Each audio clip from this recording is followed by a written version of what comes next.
Good morning, SPC. How are you? Who's good? I'm American. I need more validation than that. Who had fun at the party?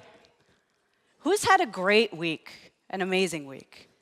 Who's learned things that they're going to go back and stealthily ninja cat back into their organization? Yeah, that's right. How many of you are Windows insiders out there already? OK, a few hands. Very good. By the end, every hand will be raised. So Windows insiders, you can sit back and be very smug, because for the rest of us in this beautiful land of Hans Christian Andersen, I'm going to tell you a story. Once upon a time, in a land not too far from here, there was a very large software company. And that large soft company made millions of products for billions of people all over the world. Once they finished making the products in-house, they would then bang on the product. They would test it, they would validate it, they would make sure it wasn't broken, and then they would promptly throw the product over the wall to their billions of customers. These were dark days. We call them the 90s. All of you, and don't deny it, had NSYNC CDs. Jeremiah still has his. All of you used AOL dial-up to access the internet, and then you'd quickly rush home and watch Dawson's Creek. These were dark days, the 90s. Everyone remembers their wardrobe from there? Yep. Our measure of success was also incredibly warped. We used to measure sales. A typical sales activity would look like this. Hello, Mr. Person or Miss Person at a company. Would you like to buy some Windows or some Office? Why, yes, I would like to buy Windows and/or Office, preferably both. Awesome. I'd love $100, please. Here's your Windows or Office. See you in 3 years. Who can relate to that? Yep, that's what it used to look like. You knew that once you got a copy of software, you're on your own for the next 3 years, because they're going to go off, bang on the next version of the product, and throw it over the wall to you. But then the 2000 rolled along, and the idea of active users became a thing. Monthly active users, daily active users. The number of active users on Christmas Eve, it was all about the active users. We just measured who used our product, not necessarily who liked it or who'd recommend it to others. But finally, in modern day, using and buying are not what matters. To companies like ours at Microsoft and companies like yours, your community success, the people who pay money for your product and use it, their success at using your product is the only metric that matters. Because if people are not successful using your product, why would they use it again? And more importantly, why would they recommend it to others? They won't. In this world, we have endless choices. We have thousands of choices. We're not going to keep using products that do not make us successful. Our company at Microsoft understood this more than ever when we started creating Windows 10. It was one of the greatest software projects on earth, one of the most ambitious. We decided that instead of making Windows for 3 years in a row, throwing it over the wall to customers, we were going to shrink it down to 6 months. This is crazy talk. Who builds an operating system and ships it every 6 months? And we started to realize that just the sheer combination of apps, drivers, and usage of our billions of customers, billions, we had 2 billion customers, all up. That combination is greater than all of the stars in the sky. There's no way we can validate that Windows 10 is going to support this incredibly diverse and interesting variety of needs that our customers have. It's just not going to work. So what is a little software engineering company in a land far away to do? We thought about this concept of co-creating. Rather than creating for, we need to co-create with. We can't just create a product, give it to you, and say, hey, this is going to work for you, we're sure, we'll see you in 3 years. It just isn't going to work anymore. So we realized we need to co-create with customers, get their feedback in real time, day by day, as we built the product, pulled customers into the development cycle. But how are we going to do that? How does that even work for something like an operating system? It's different for a website. You can roll out changes, but it's not like an operating system where physically the thing that you run your life on is going to change week over week. We knew we had an enormous community. Our Windows beta testers were one of the most passionate groups of people on the planet. They eagerly awaited the beta 1, the beta 2 disks of Vista, and Windows 7.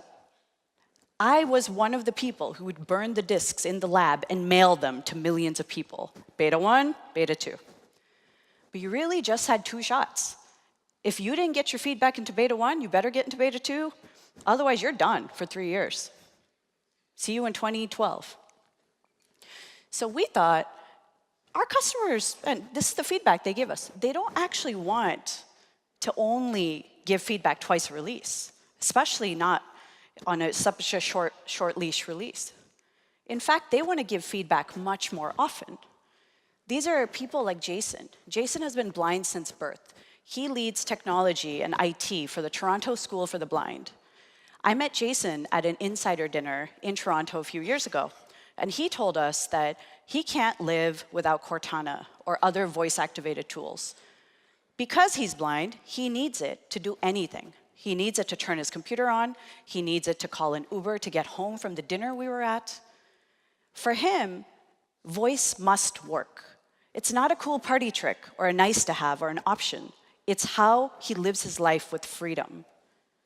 For him, technology gave him a superpower. He absolutely wants a say in that technology from day one. He doesn't want us to tell him what voice needs he has as a blind man. He knows much better than we do. We had 3 realizations. 1, everyone has a problem in their life that can be resolved with technology. Jason's is blindness. Yours is something else. Yours could be you're a cybersecurity expert. How do you use the modern antivirus tools to protect your organization? Yours could be that you have a certain level of dyslexia. I do. I'm dyslexic. A tool like OneNote keeps me sane. It just does. We realize everyone understands the solution to the problem in their life. They know what they need from their technology, but that technology is not quite there yet. They want to have a say in whether that technology fulfills their needs or not. And lastly, everyone wants a community. No one likes to feel alone in this world, and I am the only one who has this problem. I'm the weirdo, and everyone else is normal. No one wants that. I don't want to feel like I'm the only person on the planet with dyslexia. I want to belong to a community of people who also suffer the way I do, who get confused between letters and numbers, who can't read my flight number.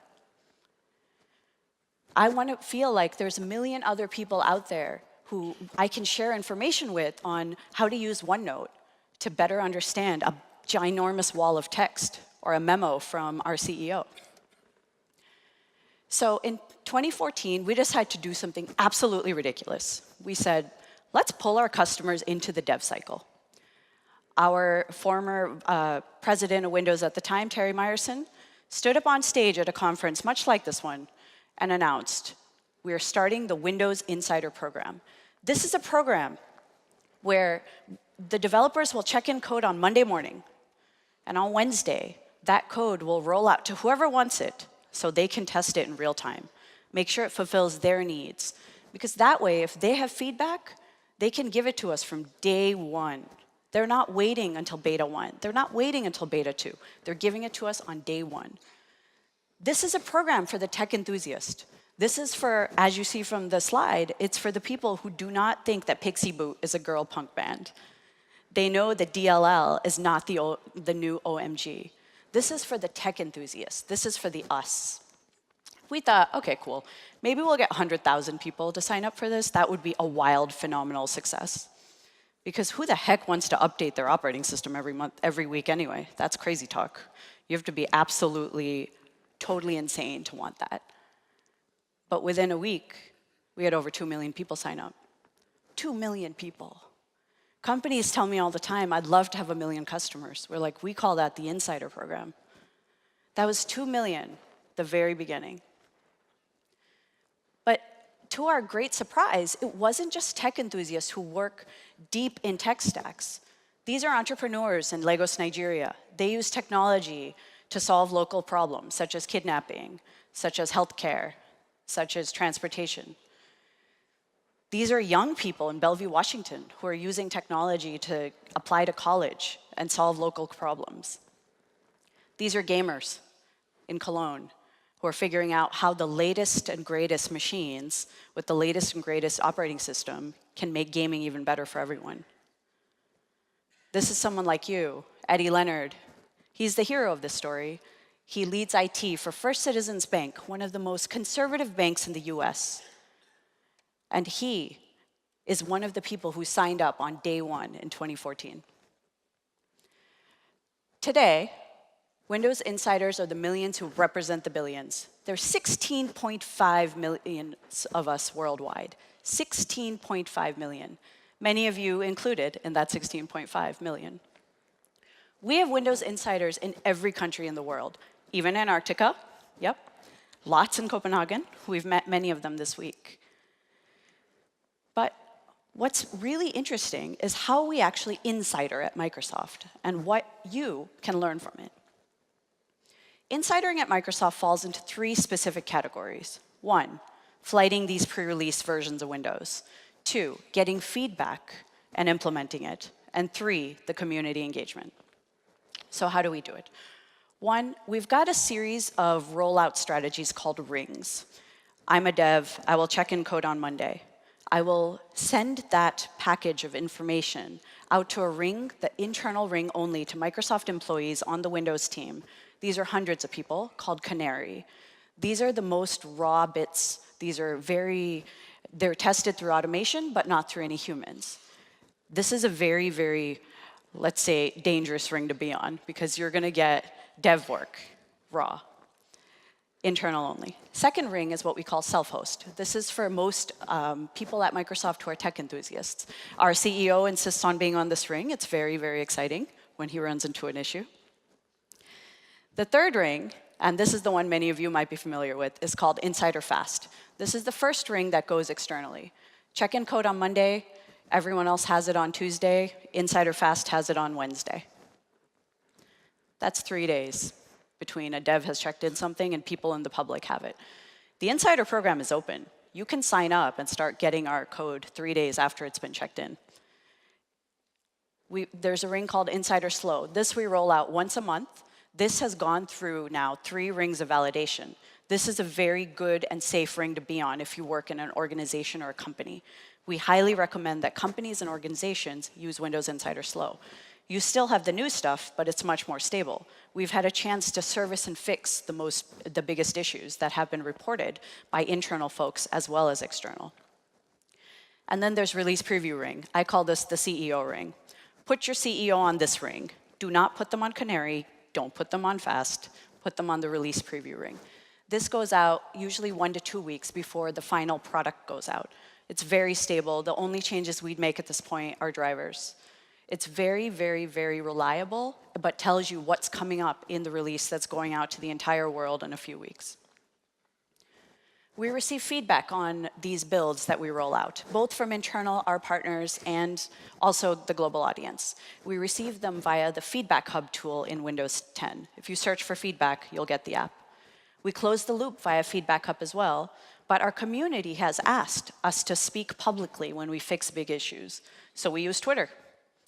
We've got a big fan following and a big community following on Twitter, so we close the loop via Twitter, thanking our insiders. And of course, the community engagement. We use teams. We've got very specific cohorts for very specific needs. For example, insiders who are blind have their own cohort. Insiders who are sales professionals have their own cohort. People with dyslexia have their own cohort. So you feel like you belong. You discuss amongst yourselves. Yes, this is a real problem. I filed a feedback. Please upvote mine. It's a way to build relationships among people like you. We announce all of our flights and builds on Twitter, and we also support each other. Eddie from First Citizens Bank, the hero of the story, is starting a North Carolina insiders group. He's asked us to amplify. We're amplifying, because that's what you do for your community. You amplify and support them.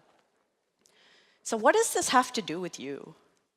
Why am I telling you this somewhat random story at 9 a.m. on the last day of a conference?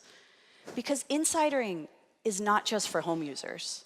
Because you too can set up your own insider program, whether it has to do with Windows and Office or whether it has to do with something else that you are making and shipping to customers. Whether they're the customers that are down the hall or whether they're customers internally. This model of co-creating with your biggest fans and most powerful users is an incredibly interesting exercise. It's the model that every company in the world is going to move to. You think about Uber, you think about Airbnb, you think about any online service that you use, it's all based on customer feedback in real time. They call this the member network. This is how every company is going to work in the future. And if your company is not using the greatest tool you have, which is your customers' voices, you're going to be left behind. We had to figure this out as an operating system company. It's really, really hard to figure this out. But it's very possible. If we can do it, if we can move 2 billion people to this model, you can definitely move your users. It helps you get ready for the future. You're not only going to get to see what's next, but you'll get to tell us what you need. It's not just preview. It's not just knowing, oh, cool, Defender's got this new feature. It's telling us, like, hey, did you know that these drivers just do not work on this set of Dell machines that we've got deployed across our enterprise? There's no additional cost to join. It's free. Your boss loves free stuff, doesn't he? Yes. Free is good. Anyone can do it. 80,000 organizations in the world are in. Are you? Because if you're not, and 80,000 organizations are in, you know your competition's in. We have 84% of the Fortune 500. 84%. My goal is by June 2019, we have 100% of the Fortune 500. I've already got Google and Apple. I can get anyone. Do we have your org? Here's the thing. If you'd like your organization to be in the Fortune 500 and you're not insidering, how are you going to do that? Because Google and Apple, they know something about growing. And if they're insidering, why aren't you insidering? What if you could guarantee the rollout, the success of your rollout, of your next software update? That's why people insider. What if you could guarantee that it's going to work? Here's how First Citizens did it. By running insider builds, they were able to co-create their needs with our product team. This led to painless adoption of Windows 10 and Office 365. They are one of the most conservative banks in the US. Eddie has been there for 20 years. And he said this insider model allowed them to get 60% Windows 10 adoption. They're done. They're done for a bank. Think about it. How many of you work at a bank or a financial institution? Banks, governments, healthcare are notoriously difficult to upgrade with technology, just for the security factor, just because of the personal data of your users. But if our banks and governments can do it, you can definitely do it. So how did Eddie do it? It started with insidering at home. Windows Insiders program, Office Insider program, exactly the same model. Eddie started doing them both in his house. He started running pre-release builds. He said, oh, wow, cool, look at all these new features. This Office stuff will be cool for my HR team. And he started getting a feel of what's coming next in the next 6 months.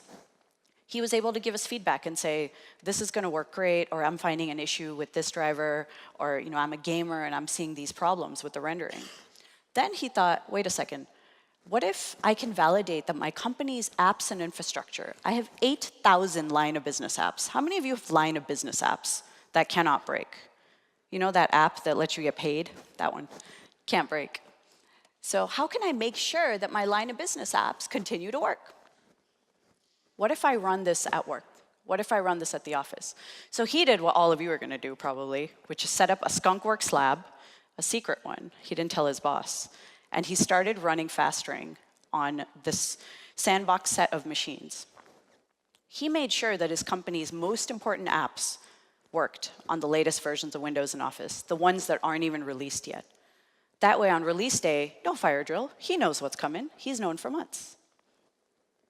As an organization, because they're using AAD, they were able to give us feedback from First Citizens. Eddie's able to see who all at First Citizens is insidering using whatever at firstcitizens.com. He's able to filter down and see just the feedback from First Citizens. We're able to see just the feedback from First Citizens, so we can tackle it much more efficiently and actually solve these problems for our finance, government, healthcare industry customers. So how do you run your own insider program in your org? First, why? It's your magic crystal ball to the future. Who doesn't like magic? Everyone likes magic. You make sure your apps and infrastructure continue to work. You get feedback from your org. And you get a 6-month head start on your projects. A 6-month head start. You go tell your boss, I just bought us 6 months before we need to upgrade to the next version of Windows. They like that. They're like, oh, you're a genius.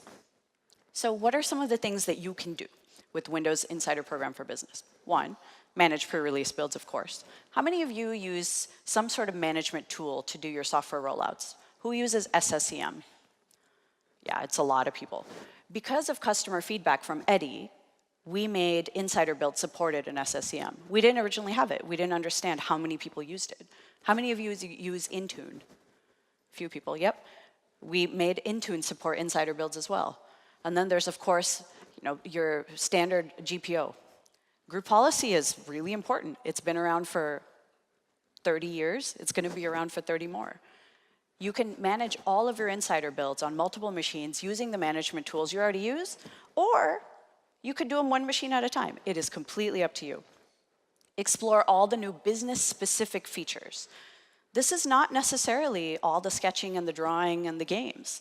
This is things like Windows Defender. This is things like MSIX packaging. And then you can start your workload validation earlier. We highly recommend you use Windows Analytics and not test passes. Eddie gave up on the idea of test passes. He uses Windows Analytics and now Desktop Analytics. We got a screenshot from him this morning saying Desktop Analytics is working. It's working for our 8,000 line of business apps. He's able to see right away that, oh, the gas mileage tracker thing is not working. We got to go ping the dev and harass them to fix it. Eddie is the Lord of his rings. You too can be the Lord of your rings. Whether you're doing this for Windows or Office, or whether you're doing it for something entirely different, validating with data and insights is the best way for you to know if your company's continuing to work. Doing the old school test pass, how many of you have done an old school test pass? That is not fun, right? That is not fun. But imagine you never have to do that again. You never have to do that again. One thing that we've learned while working with these 80,000 organizations is that it's not just an IT game. We've heard HR departments get very interested.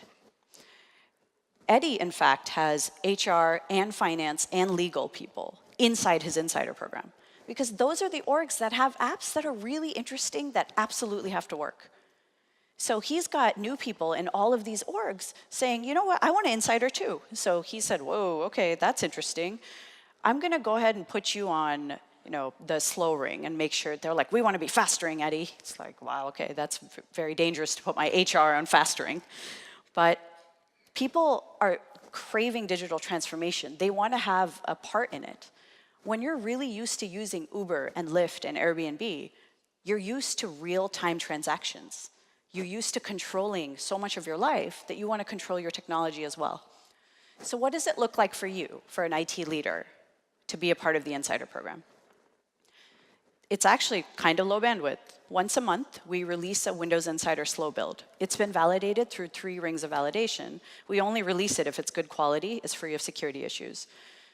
We recommend that you update 1% of the machines in your organization across a different combination of apps and infrastructure. 1% is a lot. We don't recommend you go higher than 1%. We're not saying every machine in your org should be on insider builds. Definitely not your CEO's machine. Please don't do that. We've had insiders do that. We had to tell them to stop. True story. Use Windows Analytics to make sure that your apps and infrastructure work as expected. If they don't, and it's our fault, tell us. Because if it's affecting you, it's going to affect millions of other people. Plus, you look like a hero because you prevented a fiasco when it's on 1% of machines versus 100% of machines.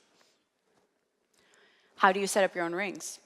We recommend that for yourself and for your insider fans, the power users, in your local organization, you use Windows Insider Slow. For the folks that are like kind of brave but not really in your org, but want to feel on the cutting edge, use the targeted channel. That's the general availability plus a week. And then for everyone else, use the broad channel. Put your CEO on the broad channel, please. Not on Insider Fast. If you're adventurous, like many of you are, because otherwise you wouldn't really be at this conference. They don't really send people to this conference who are kind of like, yeah, I'm not really into tech. Try fastering. Don't do it on all your machines, but try it on one or two. Give us feedback on what's working, what's not working for you in your company. Because only then can we make changes in real time so that by next week, your issue may likely be resolved. So how do you get started? 3-step process. 1, go to insider.windows.com. 2, register your domain. If you're using AAD, please use AAD. And then choose whether you want policies using group policy, MDM, SSEM, Intune, whatever your management tools of choice are. Most of you use a combination of. Then install preview builds, use the feedback hub, give us feedback. You can see feedback directly from your own organization only. Only you see that, and only we see it. This way we can tackle your specific needs without all of your competition knowing what it is. The Office Insider program is also a thing. How many Office Insiders we've got? Few. Good. If you're using O365, you should join the Office Insider program. Their slow ring is very, very stable. It comes out 3 weeks before the official release. It's generally quite stable. We've had CEOs of companies use it, our CEOs on it. You're going to do very, very similar things. Use rings, give feedback. They've got multi-platform support. So for all of your iOS and Android devices, you see the little bar at the bottom that says, want to try pre-release? Try pre-release. I'm on it. It's pretty cool. I get all of these PowerPoint designer features without doing any work. All of these sweet animations, I did not make them. PowerPoint designer made them. And they've got support for both business and individual. So what does insidering success look like? Are these insiders fired? Like, what happened to them? Nothing. They both got promoted. The 2 insiders we've been working with over and over, and I've told them, hey, you're going to have a whole bunch of people reaching out to you. Take a picture of this slide. Reach out to these 2, if you don't believe me. Eddie Leonard from First Citizens Bank, Paul Warren from Auckland Council. 2 people in 2 completely different countries, in 2 completely different industries, are having wild success in their careers and lives insidering. They're leading their very, very, very old school traditional corporations and organizations through digital transformation. They're emerging as heroes. They're at almost 100% Win10 deployment in O365. We could dream of such a thing. They're now trying to figure out how to implement mixed reality, how to implement Azure, how to actually take their company to the cloud. Because they've proven to their orgs that it's not that scary. You do it one step at a time. You don't try to update 100,000 machines at once. You do a 1% a week. The technical details are the simple part, though. The most interesting part of running an insider program, whether it's us or whether it's Paul or Eddie, is actually the community management. And as you think about the people in your organization, the ones who you actually provide some sort of a service for, we ask you that you keep an eye on the 10 commandments of insidering. It turns out that running a community, whether it's an insider community or otherwise, is like any other relationship you've ever had. The good ones. The good ones. It's all about making people feel valued and appreciated. That sounds super hippy-dippy, but we've, of course, got a formula for it. 1, you have to have a very clear why for why people should join your community. Why should they join your community? What's in it for them? It's not, hey, join my community, make my product better. No one cares. It's why does it benefit them? Why is it good for them? Why will it help their career? Why will it help them look good to their boss, to their spouse, to their friends? People inherently want to look good to the people who matter to them. How will it make them look good? 2nd, co-create. You know how someone seeks you out for mentorship and you're suddenly involved? You're very invested in their success? That's because you're co-creating. When someone pulls you in to help with the project, you're definitely going to make sure that project is successful. This is an email that we got from Eddie saying, hey guys, you roll out a lot of builds, you have fast ring here and slow ring there and release preview. It's hard for me to keep track of which build is where and what's in what ring. So I made this nifty spreadsheet to track amongst ourselves here in my office between me and my insiders. It would be cool if you made a website out of this. We said, what a great idea, Eddie. So Brandon on our team went and made Flight Hub. It's on insider.windows.com, whack, Flight Hub. We co-created with Eddie. He said, I need this. We said, cool, we can do this for you. Co-create with your community. When they tell you they need something in real time, implement, tell them what you did, thank them for it. Because when people see that you've actually implemented their feedback, they're much more likely to give you more feedback, and they're much more likely to be the advocate for your program. And speaking of advocacy, if people are in your community and if they're helping you achieve something, a mission, be their advocate. We advocate loudly for our insiders. We talk about them on every stage in the world. We talked about them at Ignite, we talked about them at Build, we talk about them everywhere. Whenever we have insiders with us at a conference or on campus, they always meet Satya.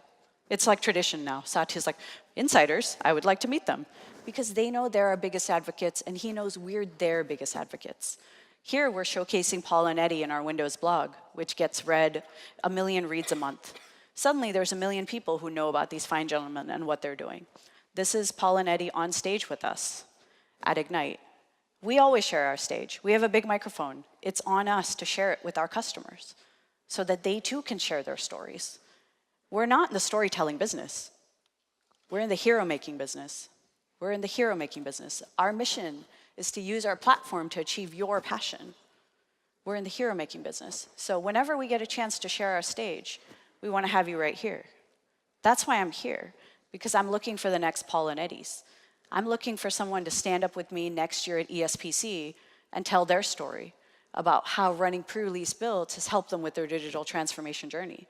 If that's you, please reach out to me, because I am looking for the next set of people to hero make. You know what makes you look real good to your boss? Being hero made.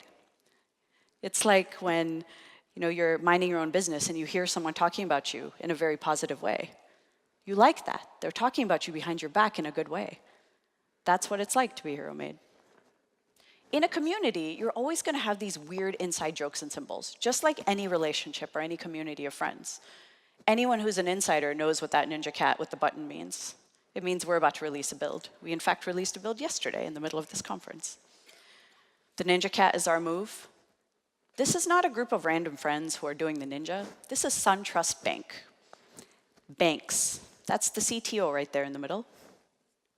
He came up to us at Ignite and said, hey, I saw your presentation with First Citizens. They're a bank, they're conservative. We want to get in on this insider thing. I'm like, okay, cool, get in on this insider thing. They gave us the lowdown of the number of machines they have, the combinations of apps and usage, devices, the issues they've got between the actual bank kiosks and then the office machines. And we said, cool, we can help you with this. He said, will you come see us in Atlanta? I said, I would love to. And he said, we need to ninja. So we had to ninja, because that's our commitment to leading digital transformation. You want to meet with your community regularly, virtually, or in person. We call this the scheme phase.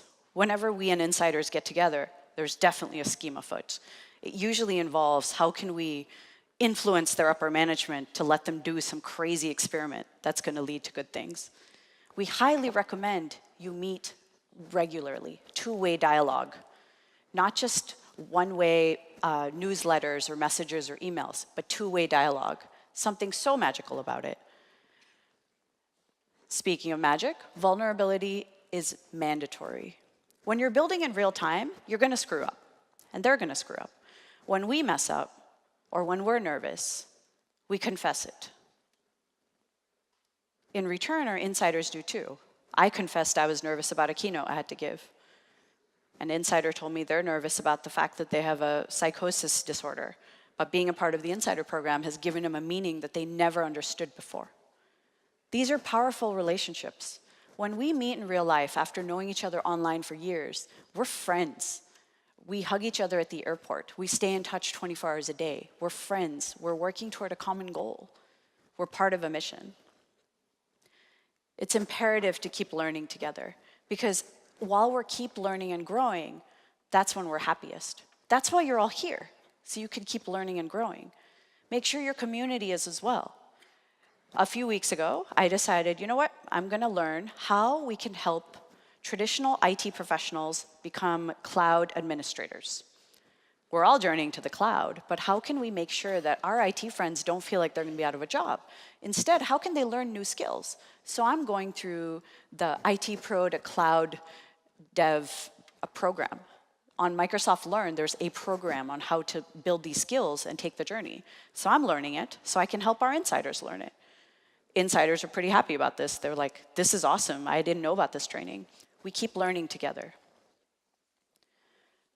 It's important to help them connect to each other. How many of you belong to a church or some other organization that's not work?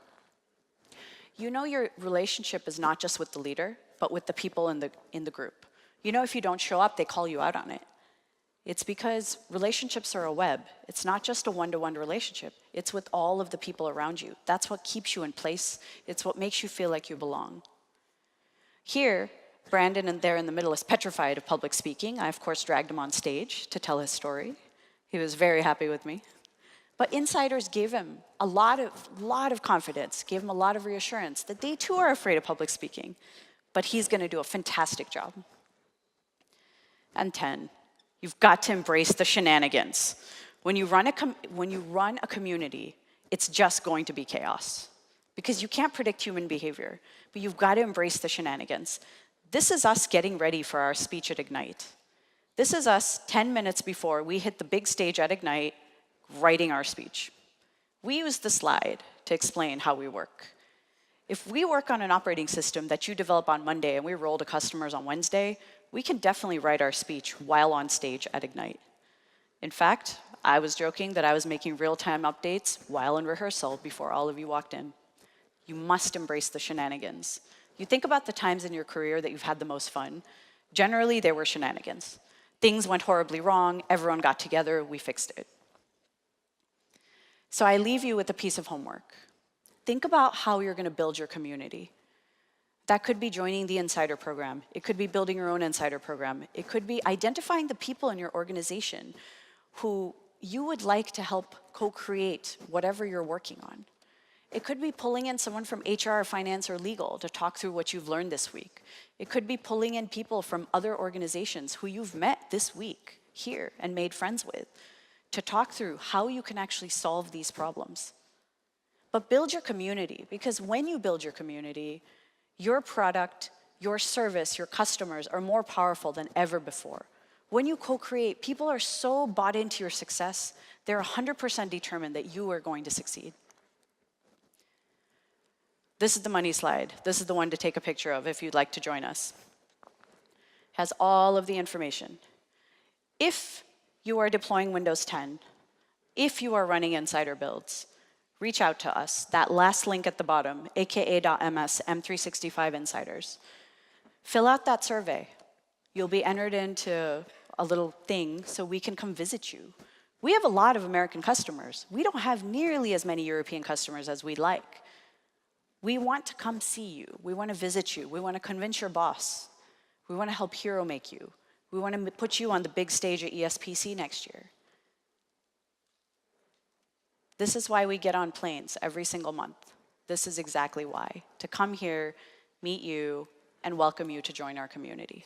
Now, there's an ancient insider tradition, and by ancient, I mean it's 1 year old, but same.